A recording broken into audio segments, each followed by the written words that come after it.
everyone, welcome back to my channel. I'm Tracy. I'm really excited to bring you guys another tutorial. I'm going to be showing you guys step by step how to make this really cute top. I upcycled an old dress of mine. It was a rib knit, so it's a 4-way stretch, and it's a pretty easy tutorial, so I hope you all can follow along and recreate it. Please don't forget to like, comment, and subscribe. Thank you. For this tutorial, you want to upcycle something that is a 4-way stretch, so any ribbed knit will work perfectly. I have this dress I found in my closet I just don't wear, so it'd be great to just upcycle it into something new. I start by just taking it apart. Cut at the side seams. You want to get the most out of the fabric as possible. So now that I cut the front and the back, I'm just taking the front piece, and this is just going to be the main part of the top. Square off the hem, cut away the excess. To determine the length of your top, take your bust measurement and divide it by 2 and add 6 inches. My bust measurement is 32, so if I divide that by 2, I get 16, and then add 6 inches, I get 22. Measure out your length and square off the other end. Determine the width by measuring above your bust and however long you want your top. My fabric is very stretchy, so I wanted a finished length of 8 inches, and I added a 2.5 inch seam allowance at the bottom and 1.5 inches at the top. So I'm just squaring off a 12 by 22 rectangle. I'm overlocking all the edges. Because knits don't fray, it isn't required, but if you do want to clean your ends, you can just also use your straight stitch machine and do a zigzag stitch.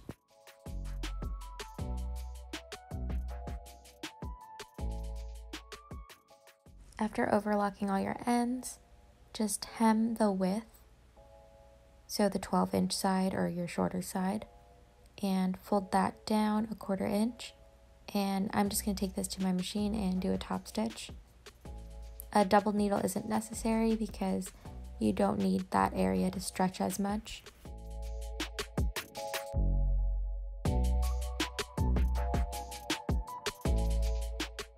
After hemming the width, take the top length and fold it down 1.5 inches, and take the bottom and fold it up 2.5 inches.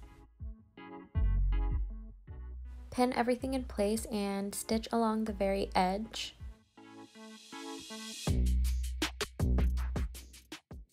After doing the first stitch, in order to make the tunnel for your strap to feed through, you want to measure out a 1/2 inch and just do another row of stitching all the way down, and repeat these steps to the hem.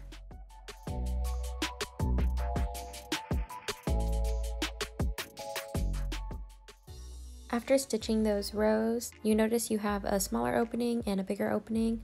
You want to go ahead and stitch the bigger opening down, and don't forget to back tack.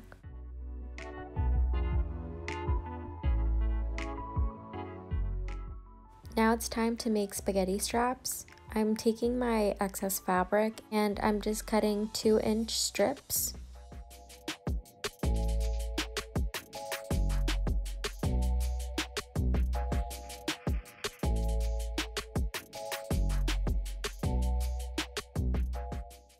I'm cutting as many as I can.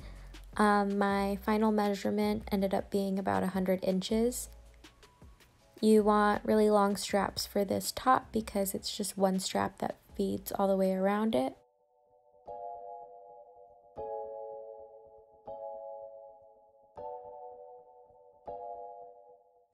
Now I'm just going to connect all these straps together. And I'm using my overlock machine, sewing right sides together. You can use your straight stitch machine to sew a 1/4 inch and attach all these strap pieces together.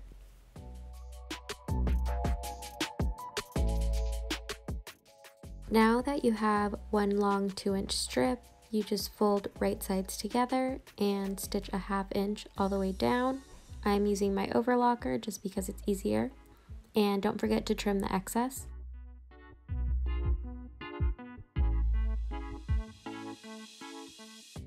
Take your spaghetti it's time to turn it right side out. Take a safety pin and pin it to the very edge of the seam allowance. You want to feed it through the tunnel. It's just a push and pull motion, and just keep doing this until you reach the other end.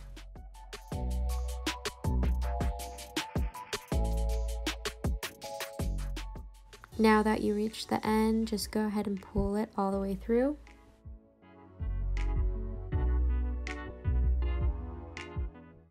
Take your spaghetti and pin a safety pin at one end. Feed it through the channel at the top of your bodice.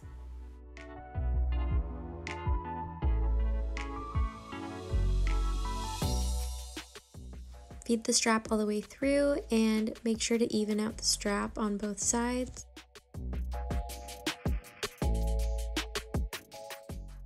Take a safety pin and pin it to the other end. You want to feed one side all the way through the hem channel, and you want to do the same thing to the other side. So you're feeding both straps through the same tunnel. I know it's kind of confusing, but you're just feeding them opposite of each other.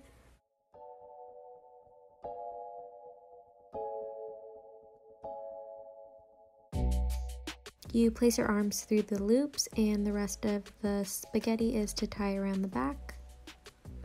And to finish the ends of the spaghetti, I just knot it and leave a little bit at the end so it's like a cute little tassel, and I do the same to the other end.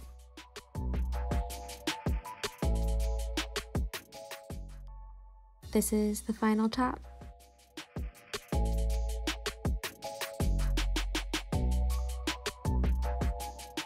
I hope you guys enjoyed this video. Please don't forget to like, comment, and subscribe. Thank you.